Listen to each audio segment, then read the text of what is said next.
Hubo mujeres que participaron en los aberrantes crímenes del Tercer Reich, igual de crueles que hombres infames como Himmler o Mengele. En efecto, sí hubo mujeres que colaboraron para los genocidios de la Alemania nazi, y en este video te voy a contar de una de las más infames, Irma Grese, y por qué en diciembre de 1945 terminaría en la horca. Su carrera en la industria de la muerte alemana comenzó en marzo de 1942, a la edad de 18 años. En ese entonces logró entrar como voluntaria en el campo de concentración de Ravensbrück. Después de ser aceptada y aparecerse en el hogar paterno usando el uniforme de las SS, su padre, abiertamente antinazi, la echó de la casa. Ella se vengaría denunciándolo a las autoridades. Después de un tiempo en Ravensbrück, Grese ingresó en 1943 como guardia femenina en el campo de concentración de Auschwitz.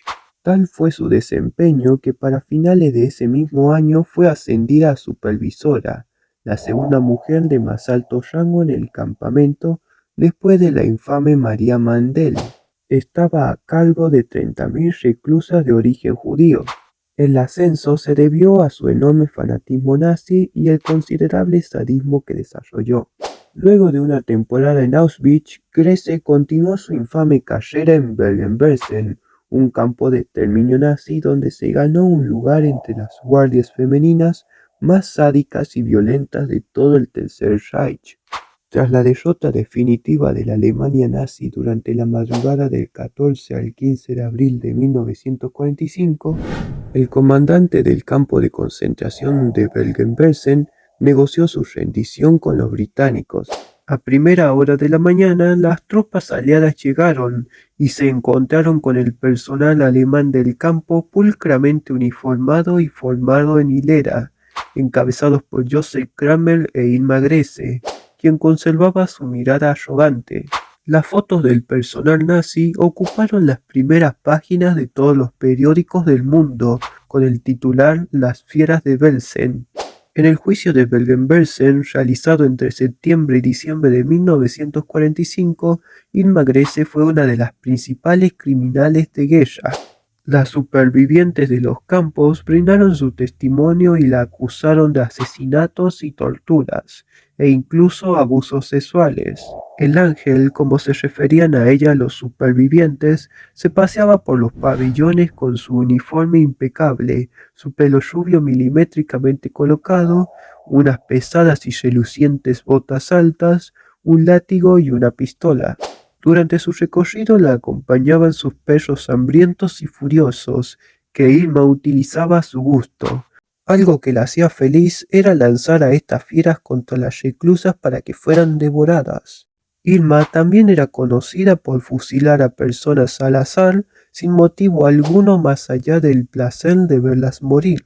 Otro de sus modus operandi consistía en provocar la muerte a golpes con su látigo trenzado, y no tenía reparos en incluir a niños y ancianos entre su cronograma de torturas, ya que llegó a sacar los ojos a una niña al encontrarle hablando con un conocido a través de la alambrada. Los documentos elaborados durante el juicio de Bergen-Belsen son un testimonio macabro de su proceder. En esos textos se relata cómo llevaba a cabo sus elecciones. Cada lunes, miércoles y sábado, Grese junto a otros líderes de la SS escogían a un grupo de mujeres para torturarlas y matarlas. Temprano por la mañana, Irma se presentaba frente a las prisioneras con su uniforme impoluto y el pelo cuidadosamente arreglado.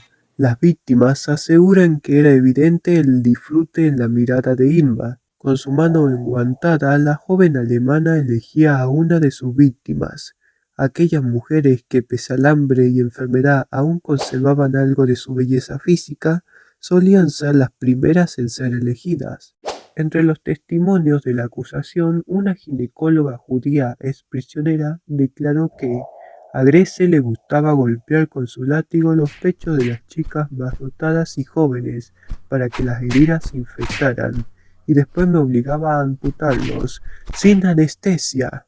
Una de las sobrevivientes de Bergen-Belsen relató que en cierto día de junio de 1944 Más de 300 mujeres seleccionadas fueron molidas a puntapiés y latigazos, para luego ser eliminadas en la cámara de gas. No se sabe con certeza cuántas personas murieron por acción directa de Grace, pero se estima que la cifra fue de unas 30 víctimas diarias durante su estadía en Bergen-Belsen. Durante los procesos judiciales que se desarrollaron en Lüneburg, Alemania, esta oscilaba entre la indiferencia y el desprecio. Se mostraba ausente y distraída. Garabateaba dibujos en una libreta, se desentendía de los testimonios en su contra y sus declaraciones fueron de una sobriedad extrema, plagadas de no sé y nunca vi nada de eso. Lo único que aceptó fue haber golpeado a las prisioneras pero con las manos y por alguna buena razón. También admitió haber empleado el látigo para mantener el orden en las formaciones. Esto fue una postura muy común entre los miembros de la SS, quienes afirmaban que solo eran parte de una larga cadena de mando y que no conocían la dimensión del genocidio. Por supuesto, teniendo en cuenta la organización industrial que tuvo el Holocausto, resulta imposible que los guardias de los campos no estuvieran al tanto de todo el proceso de exterminio. Pero pese a negar todos los cargos de asesinato que se le imputaban, Grace jamás renegó de la ideología nazi e incluso llegó a entonar los cantos marciales de la SS durante su estadía en la celda. En el 54º día del juicio, la nazi fue declarada culpable por cometer crímenes de guerra en los campos de Bergen-Belsen y Auschwitz. Según el tribunal, aun siendo responsable del bienestar de los prisioneros, violó las leyes y costumbres en tiempos de guerra. El veredicto: morir en la horca, convirtiéndose así a sus 22 años en la persona más joven en ser condenada a muerte por las leyes británicas durante el siglo XX. El 13 de diciembre de 1945 a las 9:34 de la mañana fue ejecutada en la prisión de Hamelin, Alemania. Grace destacó hasta en el momento de su muerte. Según reportan los documentos de la época, hubo un enfrentamiento con el famoso verdugo británico Albert Pierrepoint, autor de no menos de 400 ahorcamientos. Cuando éste intentó poner una capucha oscura sobre la cabeza de la condenada, Irma se negó violentamente. El británico la abofeteó repetidas veces hasta que logró dominarla y colocarle la prenda. El verdugo colocó apresuradamente la soga alrededor del cuello de la rea, pero no logró hacerlo de forma adecuada. Es por esto que se cree que Grace murió realmente por estrangulamiento y no por ahorcamiento. Pero lo más notable de su ejecución fueron sus últimas palabras, schnell, que quiere decir rápido, como exigiendo que la ejecución fuera llevada a cabo de inmediato. Al ver su cuerpo pendiendo de una soga, era difícil creer que 3 años antes había querido ser enfermera, cuidar al prójimo y confortarlo en el dolor. Según noticias de la época, luego de la ejecución, el cuerpo de Grace fue mutilado e incinerado, para luego arrojar las cenizas a un río de desagüe. Esto último fue una práctica muy común para evitar que las tumbas de los antiguos criminales nazis se convirtieran en sitios de peregrinación o reunión política de grupos neonazis.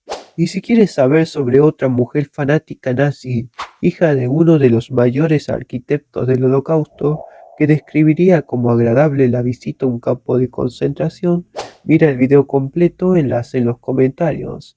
Y muchas gracias por llegar hasta esta parte.